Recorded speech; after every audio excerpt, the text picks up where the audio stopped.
अस्सलाम वालेकुम नाज़रीन, मैं हूँ अख्तर आलम और आप देख रहे हैं आलम स्टोरी और प्रोग्राम है मुकालमा।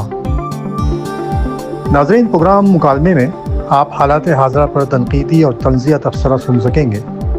दिल तो नहीं चाहता कि वतन अज़ीज़ माँ जैसी इज़्ज़त और मोहब्बत का मुस्तहिक़ होता है, लेकिन जिस माँ को बरसों से महरूमियाँ देखने को मिल रही हों तो उसके साथ सबको मिलकर अब शायद खड़ा होना ही चाहिए। नाज़रीन, प्रोग्राम मुकालमे में मेरे मुस्तक़िल मेहमान रहेंगे जनाब मीर साजिद साहब और मारिया ममनून साहिबा, जो सियासी हंडिया का नमक चख कर उसका जायका बखूबी बता देते हैं। तो नाज़रीन, वक्त ज़ाया किए बगैर प्रोग्राम का आगाज़ मारिया ममनून साहिबा से करते हैं। जी मारिया जी, नया क्या कुछ हो रहा है पाकिस्तान में? अरे आदम साहब मत पूछिए, बारिश में रोने से आंसू नहीं दिखाई देते। यही पाकिस्तानी आवाम कर रही है। हम ये नहीं सोचते कि जिंदगी एक दिन में नहीं बदलती, मगर एक दिन जिंदगी बदल सकता है। आपने सुना होगा ना कि लोग अपने ही खर्राटों से उड़ जाते हैं, लेकिन यहाँ तो एतबार खो रहा है, कोई नहीं उठता। साजिद मीर साहब, आपको क्या लगता है, ये खामोशी बेहिसी है या बेबसी? बात यह है आलम साहब के मुंह में दांत ना रहे तो गोश्त चबाना मुश्किल हो जाता है, लेकिन मैं समझता हूँ कि इंसान की तब्दील दांत नहीं ज़बान ने लाने की हिम्मत से बनती है। और मैं ये भी समझता हूँ कि नाइंसाफी पर इज्तिमाई खामोशी जबरी निकाह से हरगिज़ कम नहीं।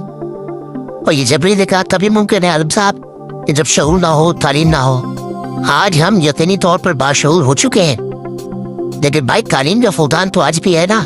मारिया साहिबा, मैं साजिद मीर साहब से इख्तलाफ करते हुए शायद ये कहने में हक़ जानिब होगा कि किसी भी मुल्क में इनकलाब कभी भी तालीम की मरहूम मिन्नत नहीं रहे। हमेशा जज्बे और पुकार ने कौम में इत्तेहाद पैदा किया है। आपका क्या ख्याल है? जी आलम साहब, बात ठीक है कि लफ्जों का बोझ नहीं होता, मगर उनकी चोट बहुत गहरी होती है, चाहे वो किसी कौम के लिए कहे जाएं या फर्द वाहिद के लिए। यकीन करें आदम साहब, किसी भी कौम को जानने के लिए कोई नारा या कोई मकसद चाहिए होता है। याद रखिए आदम साहब, दुनिया के सियासी हालात कितने बदल जाए, कौमें ही अपने लीडर के साथ मिलकर मुल्क की तब्दील बदल सकती हैं। हमारे अब्बा जी कहा करते थे कि वो कौम कभी तरक्की नहीं कर सकती जो नाइंसाफी के खिलाफ आवाज उठाने वालों को तदा छोड़ दे। मारिया जी, मैं यहाँ आपकी बात काटते हुए बड़ी अहम बात कहना चाहूँगा कि कौमों की याददाश्त बहुत थोड़ी होती है। सुबह का बुला शाम को घर लौट आए तो वो उसे माफ भी कर देती है। याद करें तुर्की में क्या हुआ था। अर्दोगान वाले मामले में किसी ने फौज से कोई इंतकाम नहीं लिया। अरे इंतकाम कैसा साजिद साहब, फौज भी तो हमारी है ना, काबिज फौज थोड़ी है जिससे इंतकाम लिया जाए। जब आप खुद कमजोर हो, मुत्तहद ना हो, तो भाई करने वाला तो बनेंगे ना। याद रखिए साजिद साहब, नरम चारा ही आसानी से चबाया जाता है। अच्छा खैर, इस वक्त हम किसी दूसरे तज्ज़िये की तरफ चले गए हैं। इस वक्त हमारे मुल्क में सबसे अहम मसला और मौजू 27वीं आईनी तरमीम बना हुआ है। एक बात मेरी समझ से बिल्कुल बाहर है। वो क्या आदम साहब? देखिए, एक बात तो सब पर आया है कि मुल्क के तमाम सियासतदान ज़ाती नौयत में मुकम्मल हमांगी और एक दूसरे के साथ इत्तेफाक के साथ रहते हैं कि सबका काम चलता रहे। ये बात अभी भी समझ से बिल्कुल बाहर है कि ये सब पहले इस तरमीम के खिलाफ इकट्ठे क्यों नहीं हुए जैसे अब हो रहे हैं। अरे आदम साहब, हम सबको पता है ना कि आजकल हमारे यहाँ के सियासतदान इसी फार्मूले पर जिंदगी गुजार रहे हैं कि मियाँ जो मिला है इस पर शुक्र करो, मुझे नहीं मिला उस पर सब्र। जो अपनी हक की बात के लिए नहीं बोलता, वो दूसरों की गलत बात के आगे झुक जाता है। वो कहते हैं ना आलम साहब कि जो शख्स खौफ से चुप रहता है वो अपने हक को खो देता है।